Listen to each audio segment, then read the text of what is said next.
Hi students, देखिए हम class 11th में बात कर रहे थे पहले चैप्टर समझ की। आज आपकी नेक्स्ट एक्सरसाइज है 1.2। इसका पहला क्वेश्चन आपके सामने है। निम्नलिखित में से कौन से रिक्त समुच्चय के उदाहरण हैं? देखिए, रिक्त समुच्चय के बारे में चर्चा हमने की। रिक्त समुच्चय वो होता है जिसमें कोई भी अवयव उपस्थित ना हो। तो ऐसे ही समुच्चय की हम जांच करेंगे कि ये रिक्त समुच्चय हैं या नहीं। तो पहला पार्ट है इसमें 2 से भाज्य विषम प्राकृतिक संख्याओं का समुच्चय। जानते हैं जो विषम संख्याएं होती हैं, आपने जाना होगा विषम संख्याएं 2 से विभाज्य नहीं होती हैं, जबकि वो कह रहा 2 से भाज्य। तो ऐसी कोई भी विषम संख्या नहीं है जो 2 से भाज्य हो, यानी इस समुच्चय में एक भी अवयव उपस्थित नहीं होगा, इसलिए ये आपका रिक्त समुच्चय होगा। राइट। नेक्स्ट पार्ट, सम अभाज्य संख्याओं का समुच्चय। देखिए, अभाज्य संख्याओं के बारे में जानते हैं आप, वे संख्याएं जो एक और स्वयं से विभाजित हों। जैसे उदाहरण के तौर पर जैसे 2, 3, 5, 7, 11, 13। तो इन संख्याओं में एक विशेषता भी है, अगर आप 2 को छोड़ दें तो सभी अभाज्य संख्याएं देखिए क्या हैं, विषम हैं। तो 2 एक ऐसी अभाज्य संख्या है जो अभाज्य संख्या तो है ही, लेकिन उसके साथ साथ ये सम भी है। तो समअभाज्य संख्या कौन हुई? 2। इस समुच्चय में कितना अवयव आ रहा है? एक अवयव आ रहा, इसलिए ये रिक्त समुच्चय आपका नहीं होगा। राइट। अगला है नेक्स्ट नंबर 3, x सदृढ़ x से प्राकृतिक संख्या है। x बड़ा है 5, x छोटा है 5 से और x बड़ा है 7 से। तो देखिए, आप इमेजिन करिए कोई भी प्राकृतिक संख्या जो 5 से छोटी होगी वो तो 7 से बड़ी कैसे हो जाएगी, और जो 7 से बड़ी होगी वो 5 से छोटी कैसे हो जाएगी। इसलिए ऐसी कोई संख्या नहीं है जो इन दोनों शर्तों को संतुष्ट करे, इसलिए ये भी क्या हुई आपकी रिक्त समुच्चय हुआ। ये भी आपका रिक्त समुच्चय। नेक्स्ट है आपका y such that y किन्हीं भी 2 समांतर रेखाओं का अवनिष्ठ बिंदु है। देखिए, समांतर रेखाओं के बारे में आप जानते होंगे, वे रेखाएं जो कहीं पर भी प्रच्छेद ना करें, उनको चाहे जहां तक आप बढ़ाएं, या पर यूं कहिए कि समांतर रेखाएं वे रेखाएं होती हैं जिनके बीच की दूरी सदैव समान होती है। अब जब समांतर रेखाएं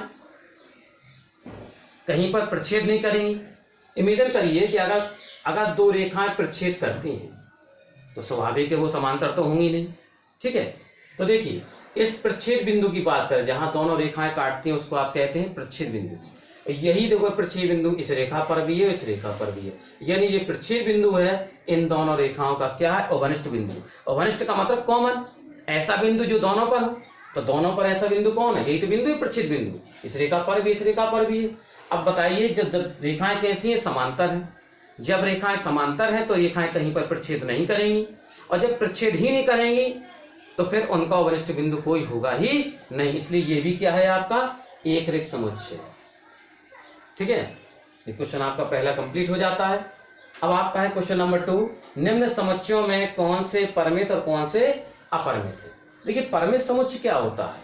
परिमित समुच्चय वो होता है जिसमें अवयवों की संख्या निश्चित हो, और अपरिमित वो होता है जिसमें अवयवों की संख्या निश्चित ना हो। तो ऐसे ही समुच्चय की जांच करेंगे हम। देखिए, पहला पार्ट इसमें वर्ष के महीनों का समुच्चय। आप जानते हैं एक वर्ष में 12 महीने होते हैं। राइट। अब 12 महीने तो महीनों की संख्या कैसी है? निश्चित है। और जब महीनों की संख्या निश्चित है, इसका मतलब क्या हुआ? ये परिमित समुच्चय हुआ। तो ये आपका होगा परिमित। राइट। नेक्स्ट पार्ट इसमें है 1, 2, 3। एक समुच्चय दिया है, उसमें कुछ अवयव हैं 1, 2, 3। देखिए, इसके बाद डॉट डॉट लगा हुआ है, इसका मतलब इसमें अवयव अभी और भी हैं। और कितने हैं वो तो संख्या पता नहीं की जा सकती, क्योंकि डॉट डॉट का मतलब ये नहीं होता कि 2 हैं कि 4 हैं। यानी इसका मतलब हुआ कि इसमें अवयवों की संख्या कैसी? अनिश्चित है। और जब अनिश्चित है तो कैसा समुच्चय हुआ? ये अपरिमित। ठीक है। नेक्स्ट पार्ट आपका है, इसमें अभी हमें समुच्चय में 1, 2, 3, लास्ट में है लेकिन 9900 डॉट डॉट लगा हुआ है। इसका मतलब तो है कि यहाँ भी संख्या और भी है, लेकिन लास्ट संख्या हमारे पास 100 है। तो यहाँ से पता चलता है कि प्राकृतिक संख्या जो है यहाँ 1 से लेकर 100 तक है। तो संख्या कैसी होगी? निश्चित। संख्या कैसी होगी? निश्चित। इसका मतलब क्या हुआ? ये परिमित।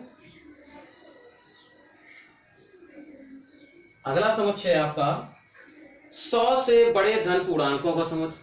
जानते हैं 100 से बड़े धन पूर्णांक 100 से बड़ा जैसे 101, 102, 103, तो 100 से बड़े धन पूर्णांक कैसे होंगे? अनिश्चित, उनकी संख्या निश्चित होगी, क्योंकि 100 से बड़े कितने हैं कोई भी नहीं बता सकता है, ठीक है ना। तो 100 से बड़े पूर्णांकों की संख्या जो है अनिश्चित है, इसलिए ये क्या है? ये भी आपका अपरिमित समुच्चय। ठीक, नेक्स्ट है आपका, नेक्स्ट एंड लास्ट, 99 छोटे अभाज्य पूर्णांकों का समुच्चय। ठीक है, अभाज्य संख्याओं के बारे में आपने पढ़ा। 99 छोटी अभाज्य संख्या, जानते हैं प्रथम अभाज्य संख्या क्या होती है? प्रथम अभाज्य संख्या जो होती है वो 2 होती है, ठीक है। तो 99 से छोटी जो संख्याएं होंगी, अगर 99 छोटे की बात करें तो 99 छोटी जैसे आपकी 97 है, ठीक है ना, इसके पहले कुछ, इसके बाद कुछ और होगी, इसके बाद कुछ होगी, और सबसे लास्ट में कितनी आएगी? 2 आएगी। अगर हम 99 से छोटे की बात करें, ठीक है ना, तो सबसे लास्ट में अभाज्य संख्या पहुंचेगी आपकी 2। तो इसका मतलब ये हुआ कि यहाँ पर अभाज्य संख्याओं की संख्या जो है वो कैसी है? निश्चित है, क्योंकि इतनी संख्या तो होगी 99 छोटी की हम पता ना कर सकें। तो 99 छोटी अभाज्य संख्या कैसी है? निश्चित है, और जब निश्चित है तो इसलिए क्या हुआ? ये परिमित समुच्चय हुआ।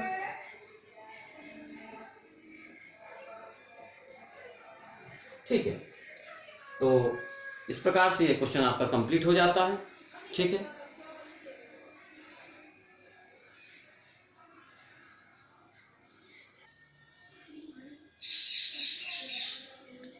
देखिए आपका नेक्स्ट क्वेश्चन है, इसमें क्वेश्चन नंबर 4, निम्नलिखित में बताइए कि a बराबर b है या नहीं। देखिए ये 2 समुच्चय हैं, पता करना है कि दोनों बराबर है या नहीं। बराबर को कहते समान, तो समान समुच्चय के बारे में हमने भी चर्चा की कि तो समान समुच्चय क्या होते हैं? समान समुच्चय वो होते हैं जिनमें अवयव समान हो, अवयव की संख्या नहीं, समान अवयव। तो ऐसे ही समुच्चय की हम यहाँ पर जांच करेंगे कि क्या ये दोनों बराबर हैं। पहला पार्ट देखिए, तो ये पहले पार्ट में जो समुच्चय ए दिया है इसमें अवयव कौन है? ए बी सी डी, और दूसरे पार्ट जो बी दिया है समुच्चय इसमें अवयव है डी सी बी ए। तो अगर गौर से देखें तो जो अवयव इसमें है वही अवयव इसमें, लेकिन आप ये सोच रहे हो कि इसमें ए लिखा हुआ है, यहाँ इसमें डी लिखा हुआ है। देखिए हम आपको पहले भी बता चुके हैं, समुच्चय में अवयवों के क्रम का कोई महत्व नहीं होता, आप किसी भी क्रम में अवयव लिख सकते हैं, ठीक है ना। बस इतना देखें कि जो अवयव इसमें है वही अवयव इसमें। देखो ए इसमें है, ए इसमें है, बी और बी, सी और सी और डी और डी। तो जो अवयव इस ए समुच्चय के अंदर है वही समुच्चय इस बी समुच्चय के अंदर है, वही है। इसका मतलब ये ए और बी कैसे हैं? समान समुच्चय। तो पहले पार्ट में ए बराबर किसके हैं? बी के, राइट। अब सेकंड पार्ट की बात करें, इसमें अवयव दिए हैं ए में, ए समुच्चय में 4, 8, 12, 16, और इसमें अवयव है 4, 8, देखिए इसमें 12 है, इसमें 12 नहीं है ना, ठीक है। तो इसका मतलब ये दोनों, इन दोनों समुच्चयों के अवयव बराबर नहीं है, इसका मतलब ये समान समुच्चय नहीं है। तो इसमें जो ए होगा वो बराबर नहीं होगा किसके? बी के, राइट। नेक्स्ट पार्ट नंबर 3, समुच्चय ए दिया हुआ ए बराबर, इसमें अवयव दिए हैं 2, 4, 6, 8, 10, और इसमें क्या कह रहा है? x such that x एक धन पूर्णांक है। क्या है? धन पूर्णांक है, x छोटा और बराबर 10। तो x बराबर 10, तो इसमें पूर्णांक कौन आएगा? 10 के बराबर 10 तो आने ही आना है, छोटा है 10 से। 10 छोटे पूर्णांक कौन कौन से? देखो 10 आए, 10, 9, 8, 7, 6, 5, 4, 3, 2, 1। अगर चाहें तो देखो लिख सकते हैं हम यहाँ पर 10 से छोटे कौन कौन से हो गए?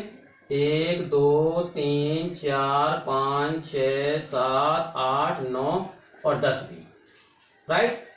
क्योंकि x धन पूर्णांक है, वो x 10 के बराबर भी 10 तो आना ही आना है, और x छोटा है 10, 10 से छोटे 9, 8, 7, 6, 5, 4, 3, 2, 1। तो इस समुच्चय के अंतर्गत ये अवयव आपके उपस्थित हैं, लेकिन ये अवयव देखिए इसमें नहीं है, ठीक है ना। मतलब कुछ अवयव तो है, जैसे 2 इसमें है, 2 उसमें है, लेकिन उसमें 3 है, इसमें 3 नहीं है, उसमें 5 है, इसमें 5 नहीं है, उसमें 7 है, इसमें 7 नहीं है, राइट। इसका मतलब इन दोनों समुच्चयों के अवयव समान नहीं है, इसका मतलब ये समान समुच्चय आपके नहीं। तो लिख सकते हैं इसमें a बराबर नहीं है किसके? b के, राइट। नेक्स्ट है आपका पार्ट नंबर 4, x संख्या 10 का गुणज। आप जानते हैं 10 के गुणज मीन्स मल्टीपल। हमने प्रीवियस वीडियो में चर्चा की गुणज की कि 10 के गुणज कैसे बनाते हैं। इसमें प्राकृतिक संख्याओं का, जैसे 1 का, 2 का, 3 का लगातार गुणा कर देते हैं।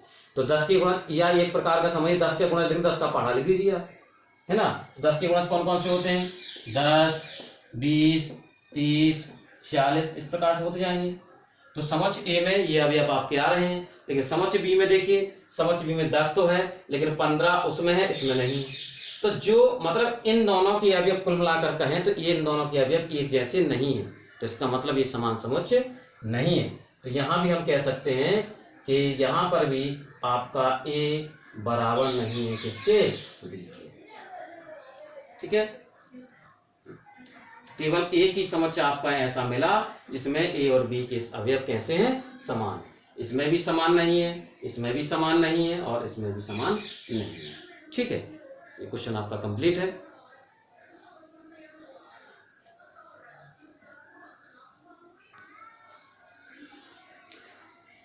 देखिए, आज हमने समुच्च की एक्सरसाइज 1.2 के बारे में चर्चा की।